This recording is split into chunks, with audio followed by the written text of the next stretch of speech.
Okay. All right, it's 2, so we'll get going. So what we're gonna do today is, as you guys know, TREC updates their forms, generally speaking, like every 2 years, and they do it in November, and it's to go into effect at the beginning of the new year. They just announced the changes on November 4th. I think these changes are required January 3rd. So you guys are good to be here like learning, because we basically need to start using them right away. And they changed, hold on, they changed 11 of the forms. So you can see what they've changed here. All the 6 on the left are contract forms, variations of the contract form. So for the most part, those changes are the same, right? But they had to change each version of the contract. So we'll go over what those changes look like. And then there's 5 changes to other documents. 5 other documents were changed. There's a new document, an addendum for 1031 exchange. And then they changed third-party financing, amendment, backup, and condo resale certificate. So we will go through all of those, okay? Good deal. So let's get going. We have to change, because there's so many documents, we kind of have to like finagle around. So bear with me while I do my finagling. You want to get going? Sure. And if you guys who are at home on Zoom can't hear, let us know, and Angela will talk louder, okay? Okay. So this is me being fancy. All right.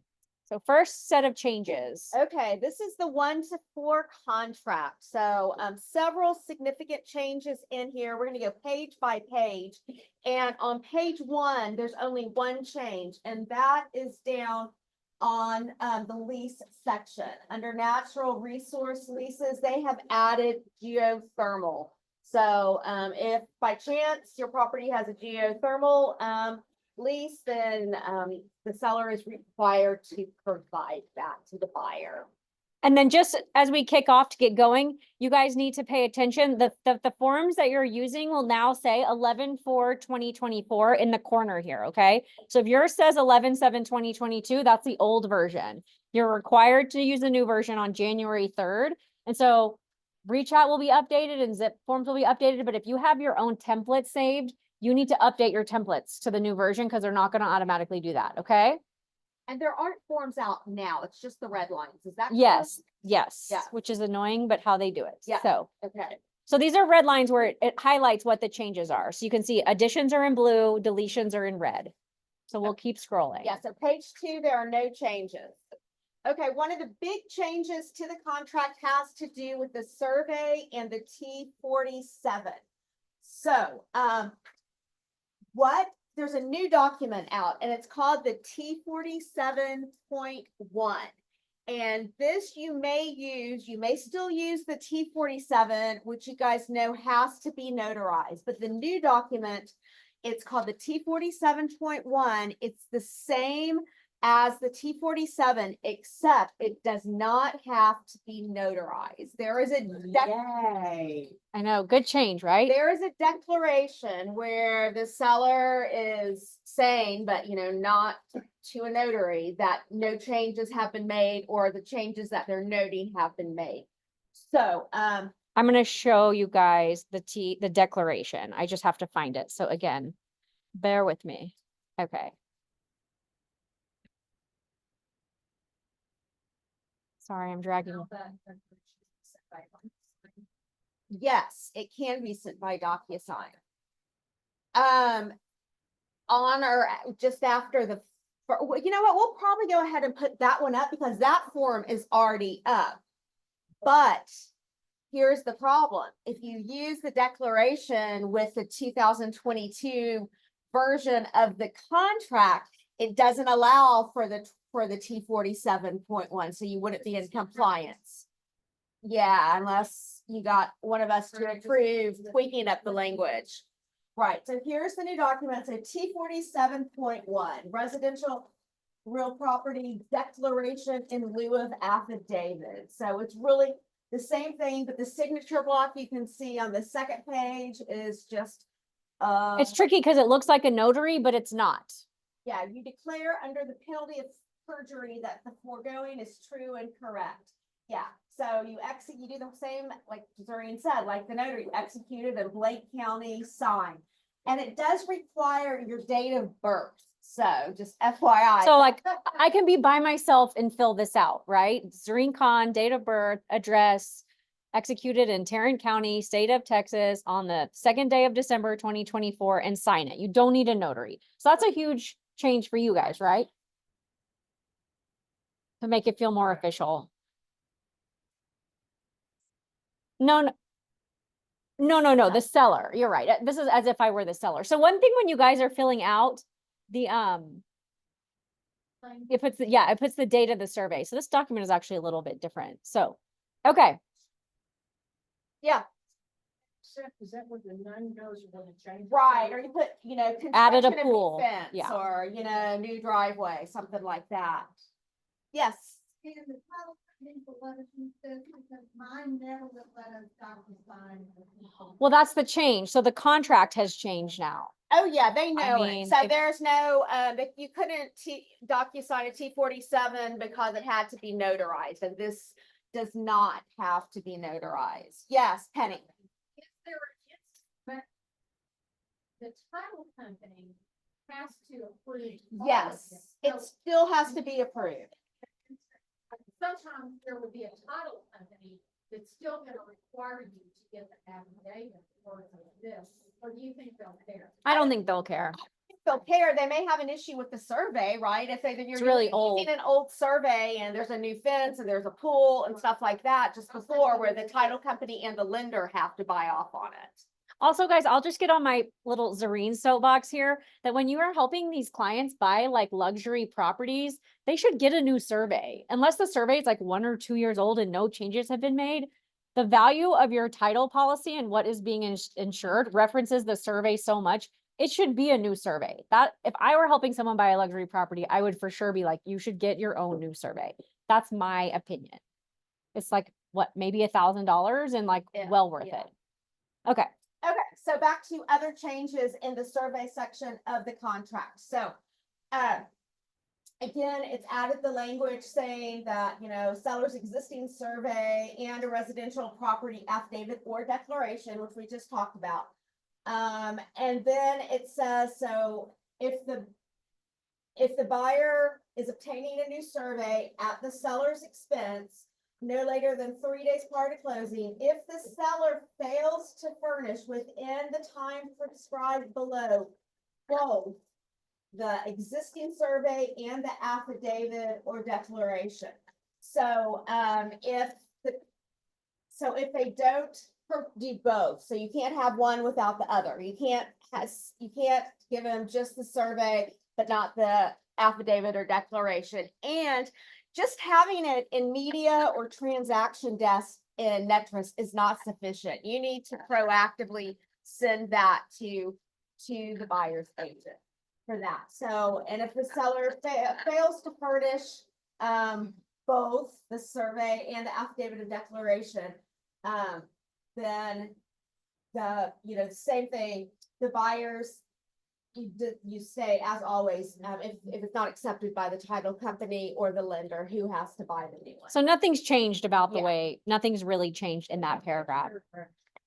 Yes. Paragraph C2? Two, Yes, C2. Yes. okay, within blank days after the effective date, buyer may, so they don't have to, they may obtain a new survey at buyer's expense. So buyer's buying the survey. And that buyers deemed to receive the survey on the date of actual receipt or the date specified in the contract, in this paragraph, whichever is earlier.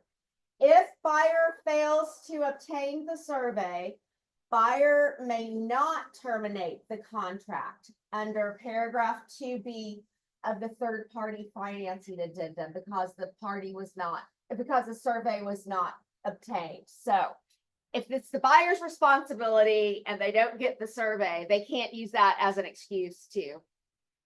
And I will say, I just had a conversation with an agent. This is a sidebar, but they were like, oh, well, we'll just object when we get the survey. And I was like, you have to be really careful because you can't just object to anything on the survey and use it as an out. You need to read here. It says that buyer may object in writing to defects, exceptions or occurrences to title disclosed on the survey other than item 6A through 1.7 above. So if you go up here, these are the standard pre-printed exceptions. And the first one is restrictive covenants common to the platted subdivision. So if the buyer, if the whole subdivision has a 10-foot setback and the buyer gets it and they're like, oh, it has a 10-foot setback, that's not really something that they're allowed to object to. So you need to be really careful.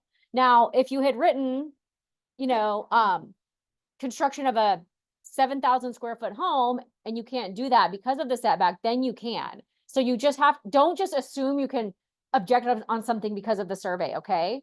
Like, I think agents are really casual about that and we're like, oh, we'll get a lawyer and figure it out when the time comes, but that's not an automatic out because you can't object to these common encumbrances, okay? That's like a weird little wrinkle, but just, I don't want you guys to rely on the fact that you'll be able to object. Ralph?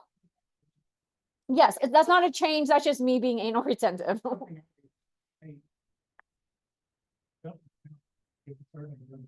Amen. Yep.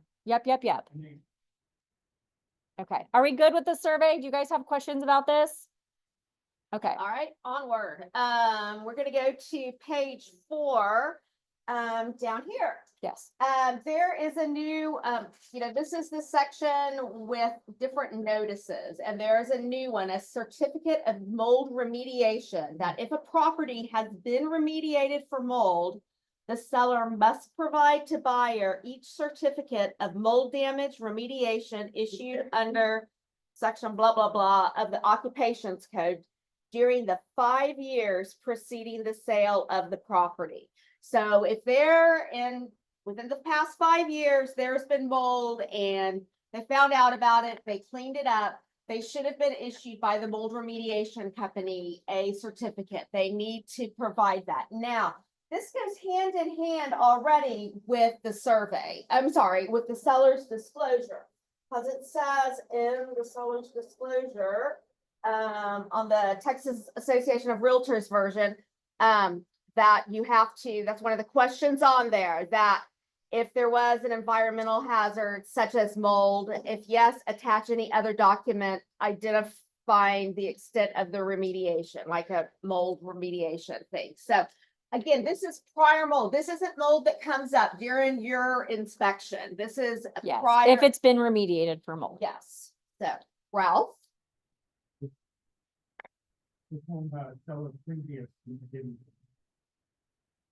I mean, I think it's saying if you have, whatever you have from 5 years before. So if you don't have it, if you bought it 3 years ago and the seller did it 4 years ago and they didn't give you anything, hopefully they disclose that to you and you can disclose it, but you can say, I don't have anything. Or if it comes up, you can be like, that was before my time, right? But whatever you have to disclose. Yeah. Okay. Okay, so next one is number 12, required notices. They've added they've changed the language and added some more things. So the following notices have been given or are attached to this contract. For example, utility, water, drainage, and public utility districts. It used to say like mud and PID. They kind of Made it more made it clear. a little broader, I would say. Yeah. So, and that. Mhm. You have a house that's got drainage, which you disclose on the seller's disclosure. But are you now having to document this here thing? No, I think this has to do with drainage districts. Yeah, the water districts. districts, if it's a mud. It's just as water, there ain't. Yeah. Yeah. I but think it ties all back of to the those, section. yeah. Yeah. And then they added this language, seller's failure to provide the statutory notices may give buyer remedies or rights to terminate. So it's not an automatic out. So they clarified that too. Okay. Questions? And keep moving. Yes. All right. Okay, this is a big one. Okay, yeah, this is the biggie. This is section 12, which, we've historically used seller's contribution to buyer's closing costs. Sometimes they're adding an amount up front. More often, though, when repairs are being negotiated, we put an amount in there, $5,000, instead of having the seller do this, this, and this. But what they've changed this to is they are adding a new section having to do with just commission, okay? So, the form that the Texas Association of Realtors came out with this summer, with all, after the NAR settlement, what that was called the 2406, the addendum regarding brokerage compensation. Broker's fees. Brokerage fees, Yeah. yes, brokerage fees. Okay. That is going away. That form, the 2406 is going away. Now, the 2401 and 2402 registration agreements are still around, okay? But this section, it is saying that the seller shall pay the following amount to be applied to brokerage fees that buyer has agreed to pay. And you put either a dollar amount or a percentage of the sales price.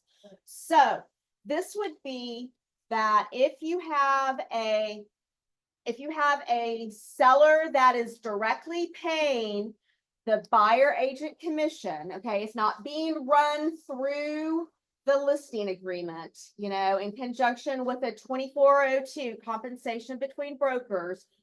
They're paying it separately, you know, if someone got, say, a 3% just listing side agreement, but then in negotiations, the seller decided that they would pay a commission to the buyer's agent. This is where you would put that. Also, let's say there's a situation where they were offering through the listing agent a buyer's agent compensation of 2%, but you negotiate that additional percent as part of your negotiations, and the seller's going to pay that. You would put that additional amount, that 1% in there, so it equals 3. So if everything's being run through the listing agent, you know, if nothing's coming directly from the seller, then you would not be filling out that section B of paragraph 12. But so this is where this does change. Where if you just put it in 12A1B, that's because the seller has not agreed to pay that amount in the listing agreement, right? So it's a 3% listing or just to the listing side, right? So if it's a 6% where it's like 3 for the listing, 3 for the buyer, then you're still going to have to sign that compensation agreement between brokers, right? Where the listing broker is agreeing to pay you as the buyer's broker. And then you're going to reference it here on this last page of the contract. Pursuant to a previous separate agreement, the compensation agreement between brokers, the listing broker has agreed to pay other broker a fee of blank. Does that make sense? So now it's a little bit more clear. The reason so remember, TREC is the consumer protection agency that is our government, right? Texas Realtors, which gave us our previous forms, is our industry association. Like they're trying to protect us, right? So TREC, most other states do it where like, if I'm a seller and Angela's my agent, I agree to pay her a certain amount. And when you write an offer, if Gail writes an offer, she writes the offer and she asks us to pay whatever. I haven't agreed in advance with Angela to pay anything to the buyer's broker. That's how most states do it. And that's kind of how TREC has drafted this contract by adding that 12A1B section. But they are acknowledging that we still, because of our Texas Realtor forms, do sometimes negotiate the co-broke fee. And so they changed this here to acknowledge that the seller may have agreed to pay the buyer's broker in advance, and it's documented in that compensation agreement, and it goes here. 2402, yes. Yeah. So again, yeah, so you can't just write 3% in here. It says pursuant to a previous separate agreement. So that means you have to get that compensation agreement between brokers. And I know you guys are out there like negotiating with agents that are like, my broker says we don't have to sign that. Well, that's just wrong. And like, if you really get sideways with them, like call us and we'll call their broker. We'll talk to the agent or whatever we need to do. But like, literally the document refers to the previous separate written agreement, which is your compensation agreement between brokers. So realistically, if you, as a listing agent, it may be if you're going to negotiate with your sellers to say, pay me 3, pay the buyer's broker fee, you should just have that compensation agreement between brokers like ready to go. Does that make sense? Well, this is a red line. So, you know, this is what this language that they crossed out says, such as an MLS offer of compensation, but that doesn't exist anymore. So in the actual version, you're just gonna see what's in black and blue here. So the separate agreement, that's gonna be like the 2402, so that's. So the cost, not just things they're thinking about. No, that's what the old version says. MLS, remember when it said 3% and or whatever in but BAC in MLS, that was a binding promise for them to pay that, and so that went away in July.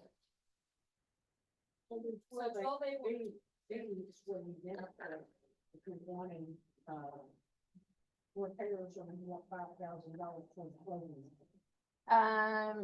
So, Well, okay, hold yeah. on, let me scroll back. So We're we'll go we're back. I going just back wanted to to that. show you guys that part about the mechanics of how to use that, but we'll go back there because, you know, we used to say we're gonna ask for closing costs in 12A1B to cover plumbing repairs. Well, now that's 12A1C. That's where you put the miscellaneous, yeah, cost of repairs or helping a first time buyer out with some of their closing costs, et cetera. The amendment to the Yes, and contract. out is of the gonna line, we'll get change. there in a minute and look at that. Yes. So.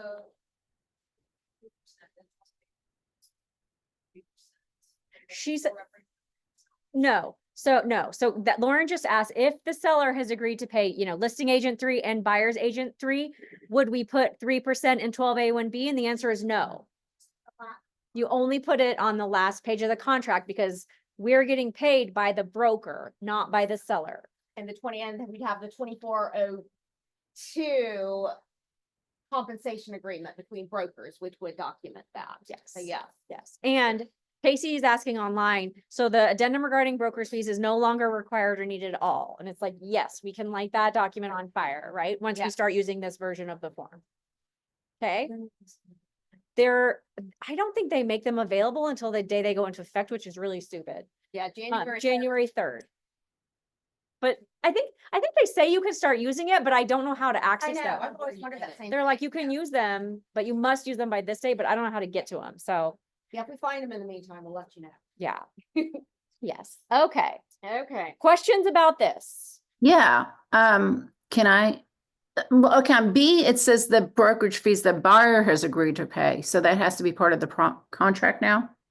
Good point. That's in the buyer's, they're referencing, really, that's referencing like the buyer's rep. Yeah, that's a Yeah, good so, question. Yeah, that's the buyer's rep, because everyone has to have a buyer's rep, Yes. right? So it's that, so you're covering what the buyer would have to pay Right. for their agreement with their buyer's. That's a great agent. question. Yes. If you're not, again, it's back to the point. You have a buyer's rep agreement. And that's only if the listing, there's not a corporation. Yeah, so Laura's saying if you have a buyer's rep agreement that says a certain amount, you're Mhm. only going to use 12A1B if the seller has not agreed to pay the listing broker extra for the buyer's broker. Okay. But Otherwise, for the most part, the way you guys are doing business, the way we're seeing it in the marketplace, where most sellers are still agreeing to offer buyer's agent commission and listing agent commission, 12A1B will be blank for you.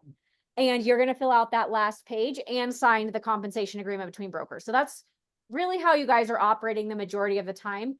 If more and more sellers shift to be like my husband and not be willing to offer buyer's agent commission until he sees the offer, then you're going to start writing in there. I have a buyer's rep that says 3. So part of this offer is that we're asking the seller to pay the 3% of my buyer's rep because it was not agreed to in the listing agreement. but that's not in 12B though. That just says the buyer is agreeing. No, but it says that at 12A1 says seller shall pay the following expenses.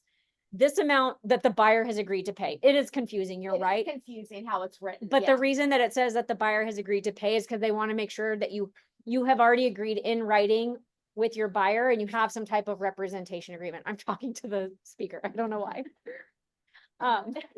Sorry. Does that make sense? So it's a good question because it is confusing that it says buyer has agreed to pay, but just remember the first sentence says seller shall pay the following expenses, that the buyer agreed to pay. Does that make sense? Okay, then I have a question. Sure. Paragraph 2. Mhm. Where it says broker should be in there, buyers shall pay the following expenses, right? And it gets down to brokerage fee, the buyer has agreed to pay. So is that trying to substantiate paragraph C Once AC. No, at B, it goes back to the brokerage fees that buyers agreed to pay. That's in B. It's just tying back to that.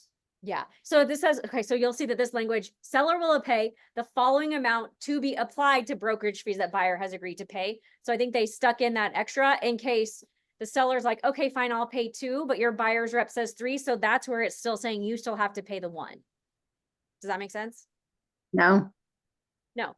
So no, Laura's because, asking in 12A2 in blue, it says brokerage fees that buyer has agreed to pay.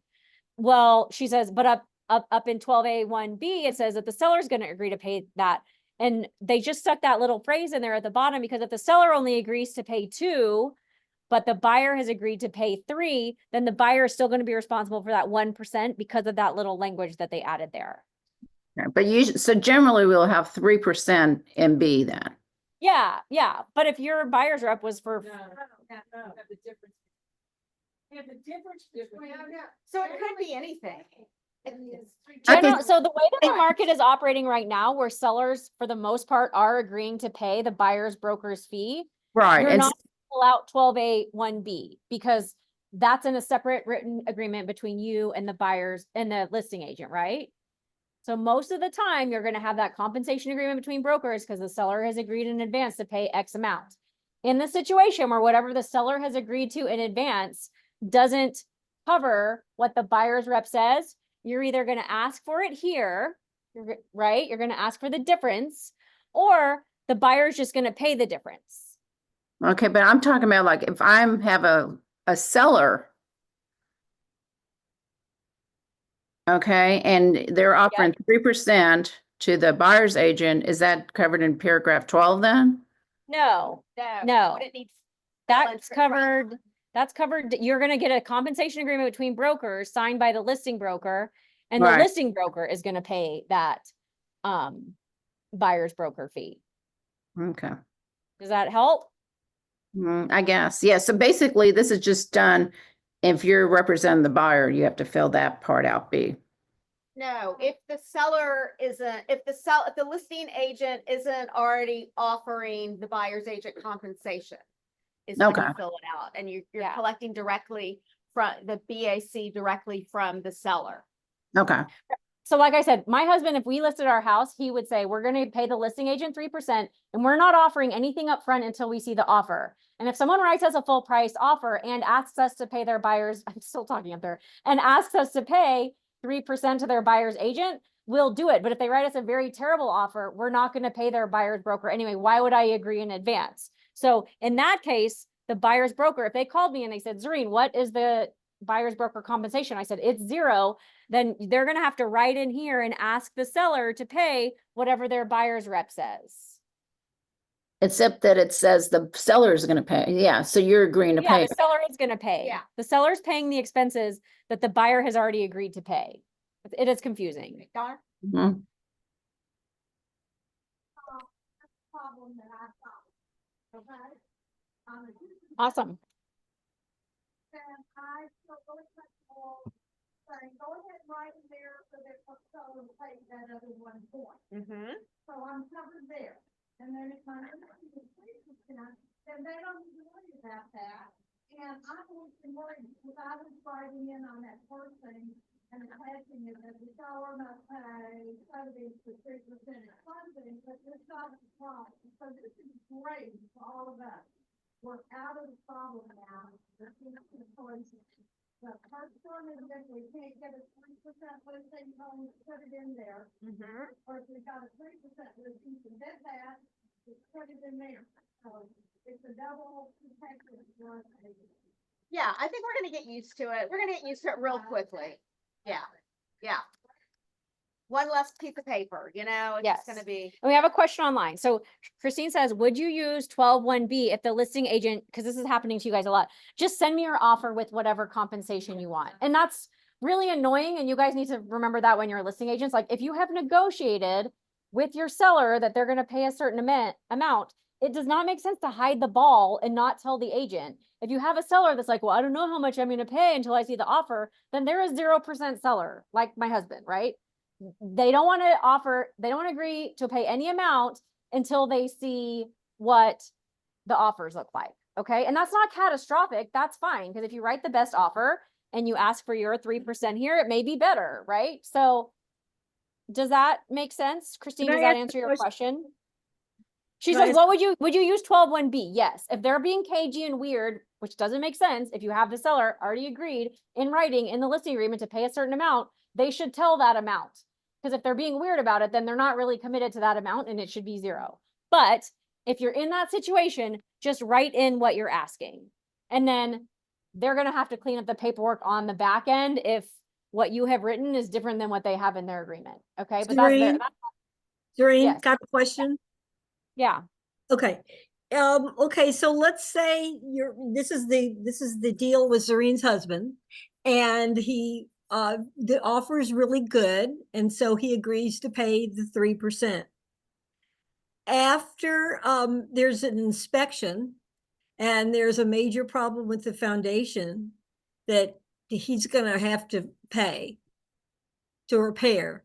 And he says, well, if I'm doing this foundation, I am not going to now pay 3%, I'll pay 1%. At that point, do you need to do an amendment to this contract? Yes. And it's in the new amendment form. Just The like you amend- guys do now, right?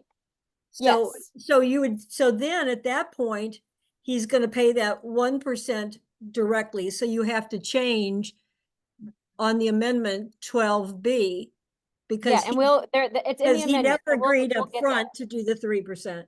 It was only directly, right?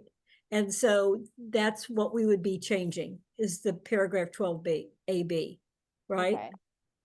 Is that Okay. right? Yes. Okay, okay. Yes. I mean, obviously, if you agree in the first version of the fully executed contract to pay a certain amount, and then you're renegotiating, your amendment is going to have to incorporate any amount that you're changing, whether it's 12A1C, 12A1B, like whatever it is. Yes. And we'll get there when we look at the amendment. All right. Have we beat this to death yet? All right. Yes. And we'll get there. Okay. Yeah. All right. So here, this is a fun one. Yes, we have a new addendum right here. No, it's an easy. It's actually a good addendum. one. You Yeah, guys will like it. One pager, a couple of sentences. We'll go there next. So that there is, if the transaction is a 1031 exchange, you have to attach an addendum just acknowledging that that's what it is. If you've ever done a 1031 exchange, there's a paragraph that the 1031 qualified intermediary wants you to include on the original contract that says the other party will cooperate. It just says we'll cooperate. I mean, you might mean you have to sign 2 extra pieces Really of paper. short. So instead of calling us and being like, what is that language? There's an addendum that says that now. It's very easy. It's not like material. It's just a disclosure saying, hey, we're doing this. If I need you to sign 2 extra pieces of paper at closing, will you do it? Yes. So we'll look at it in a second. Okay. So that's it, guys. You know, we talked about this already. You know, you have. Lauren's asking if people are having trouble getting compensation agreements signed. Yeah, which doesn't make sense to me. Like if your seller has agreed upfront in the listing agreement to pay a certain amount, like why are we being cagey about what that amount is? It doesn't make sense. And I'm sure you have sellers that are like that, but then they're not a 3% seller, right? They're like a let's wait and see kind of seller, which is fine. I think that we might shift that way in general, which is not a bad thing. You guys are good negotiators. You're very good at what you do. Still doing the same work. So I think you have to remember the conversation that it's not incumbent upon the listing agent or the buyer's agent, facial foundation repair. Right. To, we have done our, if there's a problem with the house, that is a separate component, not related Yeah. to the job that you have done, which is to try to get it. Yeah, I do think that the lawsuit has put commissions on the table as a more negotiable item, but because we're talking about it more, but the reason was probably because a lot of people, not you guys, weren't talking about it enough before, and now that's just where we are. But I think this is an opportunity for you guys to just show how good you are and like that you're worth. That's the like positive spin on it. I know that that's annoying. Yes.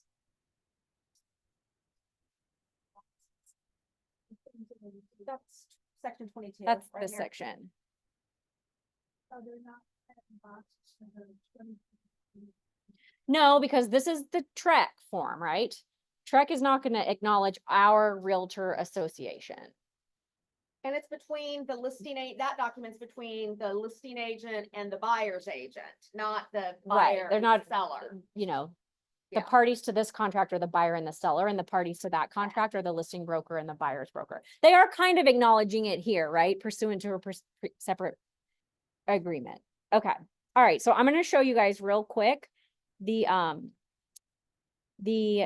1031 exchange language, just because that's easy and we'll like give our brains a break.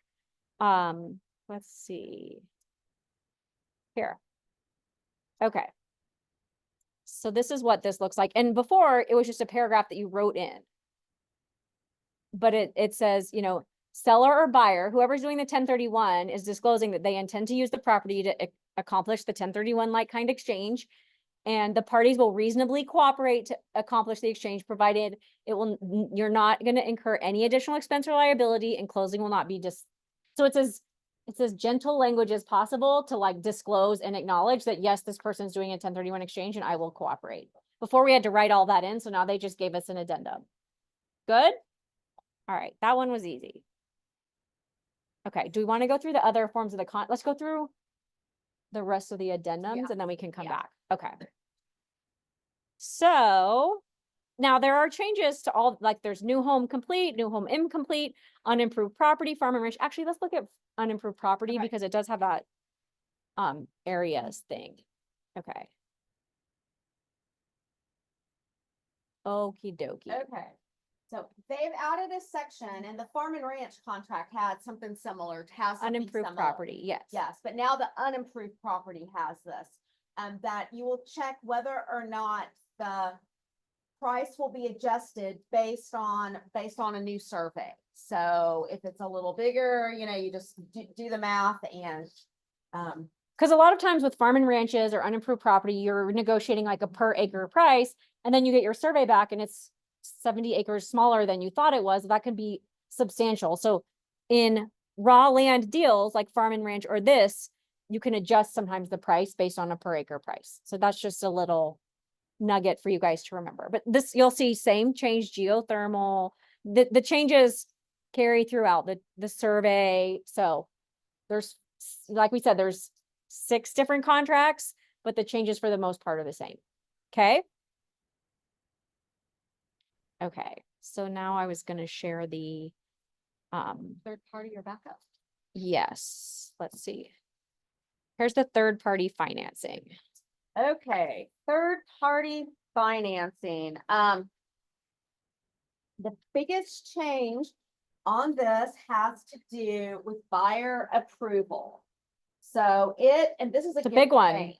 Yeah, so this is saying that if you've checked that this contract is subject to buyer approval, that now you have to show a lender statement on why the buyer did not approve.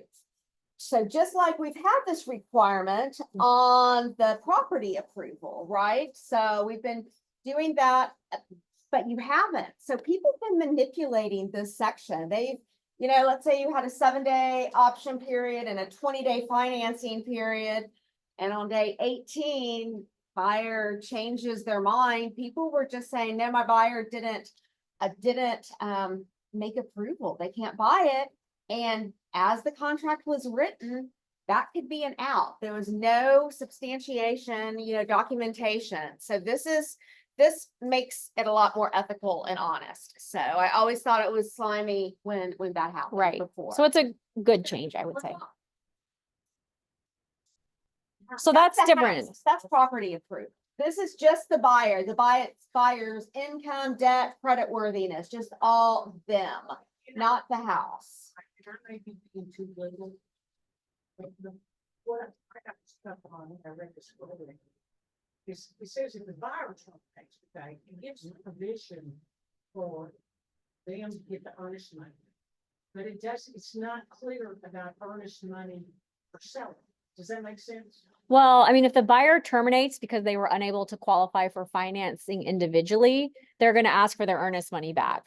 Get that, but if the buyer didn't, I mean, if the buyer doesn't terminate. Yes, I'm convoluted, but I know what my brain is saying. My brain is saying, well, if the buyer for some reason didn't terminate Yeah, Mhm. and they didn't meet, yeah, I mean. Yeah. Whatever reasons, it's Seller gets to keep it. Right. Yeah. It's not, my point is, it's not, it's assumed that the seller gets the earnest money, but it's not. well, it's an event, that's an event of default, right? Because the buyer is unable to close. Are they still gonna require that both parties sign off? I think the title company is pretty much always gonna require that, because otherwise they're just asking for trouble, you know? Okay, and then this is a good change too. I was actually just talking about this with an agent. It's like, oh, well, it's the third day before, they just cleaned up the language. Buyer may terminate this contract on or before the third day before the closing date. A little. It's just a cleaner. little bit cleaner than Yeah. later than no later than 3 days, because that was confusing. Okay, And as an FYI, for about the lender approval, I'm sorry, the lender letter, the lender written, notice of termination, written statement. Before this even came to effect, I had a situation with an agent this summer and they were wanting to terminate because of property approval, and their statement was from a mortgage broker, not an actual lender. And so they were fighting back. The seller was fighting back, saying, you don't, it's a mortgage broker, not a lender. So I called the Texas Association of Realtors hotline and they agreed and said that a mortgage broker is not a lender. So just beware. So if they were someone wants to be really. Huh? Uh-huh. interesting. Yeah, Mhm. that's a very pro tip. Okay, all right, questions about this? Oh, Yes. Donna. Yeah, buyer doesn't qualify. I mean, talk around. I mean, how confidential you make, what are they gonna say? Is yours or not? Yeah, he got a boat. Yeah. I mean, I think that they'll have to say something like their debt to income ratio didn't meet our expectations or whatever. I mean, it's just, the point is that the lender has to go through the act of doing something versus just being like, oh, didn't qualify. Yeah, I would argue about it. Like, why wasn't that in the pre-approval letter? Yeah. You know? well, I think as long as you have that letter from the lender, you kind of can't argue about it. But the point is that you have to have a lender that will do it. I mean, people will argue about anything, so. But that's a good question. Okay, let's look at the amendment. Yeah, or addendum for backup, either one. Okay, oh, I just did this one. Either one works. Okie Okay, dokie. yeah, y'all were asking about this earlier, the amendment. So this is the plain old amendment. So what they've done is the part, where, And the Susan Matuzowicz example where they were like, we were gonna pay 3%, but just kidding, now we're just gonna pay 1% because I have to pay for all these other repairs. You'll check this fourth box and then you'll say 1% here instead. So that amends what was in the original contract, right? 12A1B is about buyer's broker fee. And then if you're like, and you're gonna give me $7,000 towards foundation repairs, that goes into 12A1C. that makes sense? They made it super easy. Yeah. And then these numbers all just changed. Now, one more thing, I have to talk about this every time because I had a client, I was not working with them at the time and they regretted that. Where when you write an option amendment, guys, and you're asking the seller to do X, Y, and Z before the end of the option, you should check this box here. Because you say, seller, if you do X, Y, and Z, we are waiving the remainder of our option. Because if you were if the option expired on Wednesday and you get this agreed to and you sign off on it and you didn't waive the remainder of the option, then the buyer is still in their option and they can come back and ask for more, right? So you always just want to make sure on behalf of your sellers, if you're signing an option amendment, that you check this box. I've had this happen to me before where when the buyer's agent, I was a listing agent, and they wrote the amendment and they didn't check this box, instead of like having them go back and initial, I just sat on it until 4:57 PM and then I sent it back to them, right? That's annoying. So just on the sales side, make sure this is checked or wait until 4:55 at the end of the option to send it back to them. Does that make sense? Okay, sorry, you guys are probably all know that, but it makes me crazy. Okay. So that's it with the amendment. They made that easier. And what else do we have? Backup. How's our time? Okay, backup. This is a good change. It's a really good thing. All right. Angela and I are really excited about it. This is what people used to call us about for this language and a doctor I- up when you are in a backup. I situation. can't find my little window. Hold on. Can be the addendum for backup. Yes. There we go. Okay. Okay, here we go. Okay, so they've added a whole bunch of language to this backup addendum because, usually if you're backup, chances are, as a general rule, pretty slim that you're going to become primary. So a lot of people don't want to have a lot of money out there. They don't want to have, hundreds or $1,000 as an option fee out there and 1 to 2% as earnest money. So kind of what's become standard practice is you put a small amount in, say like $10 and $10 or something, just a small amount of consideration.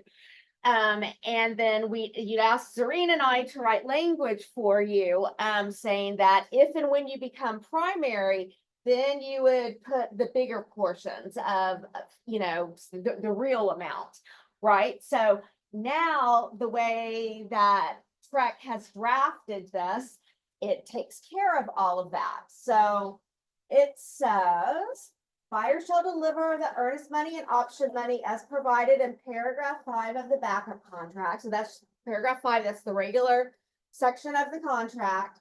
Buyer shall deliver additional earnest money of blank and additional option fee of blank within blank days after the amended effective date. So, the amended effective date is when it becomes primary. So, and then it also says, if the third day is legal holiday or weekend for either the additional fees or the original, that it's extended to the next business day and all of that. So, It just spells it out much more clearly and gives you the option, the ability, not the option, that's confusing, gives you the ability to increase your earnest money once you become the primary, which is what you guys were all doing anyway. And we had to give you special language. So this is a awesome change. and there wasn't anything for additional option money either. Right. So we'd have to kind of do a slash and write that in special provision. So this makes it just very self-explanatory and jives with But the way the market functions. Yeah, but you do we have agents all the time being like, we're just not going to deposit the option in earnest money. It's like, no, with this 100,000,000%, you absolutely need to deposit your option and your earnest money when you execute, right? And that option money you're never getting it back. So make it a small amount and you can make the earnest money a small amount too.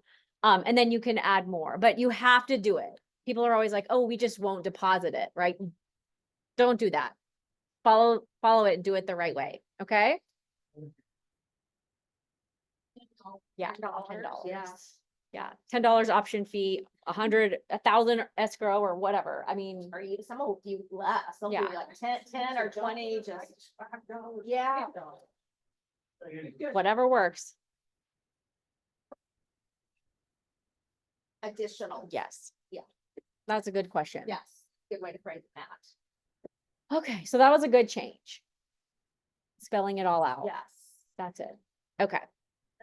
Okay, and then we have this condo resale thing. We'll just point out to you guys. There's a form about what needs to go into the resale certificate.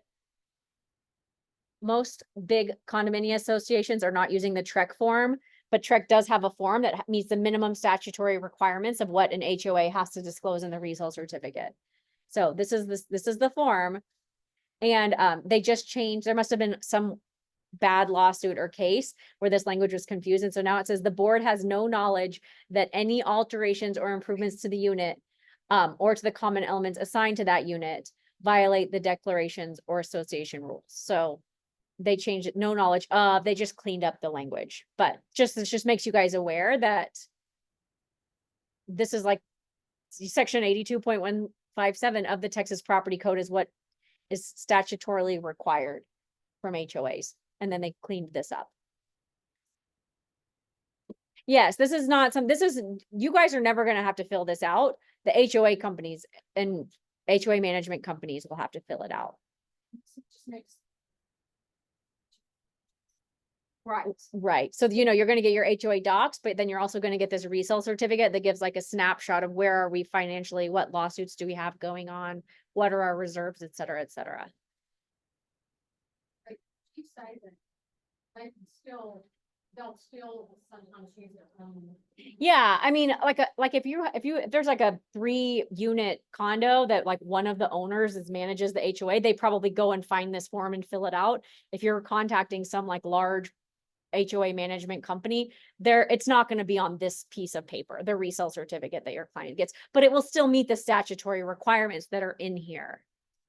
Does that make sense? Yeah. Okay. It's not like a requirement that it's- No. And you'll never be filling this out. This is just to show you what, Still submitted when we submit the contract. no, you don't need to do Happens this. behind the scenes. Yeah, no. It's like the association's management and then who filled it out, the name of the association and who's the person that completed it. Okay. So those are the new forms. We can go through farm and ranch or condo, or do you guys have questions? Is there something you want to talk about? Jose, was that exciting? He was like, can you guys make this exciting? I was like, probably not.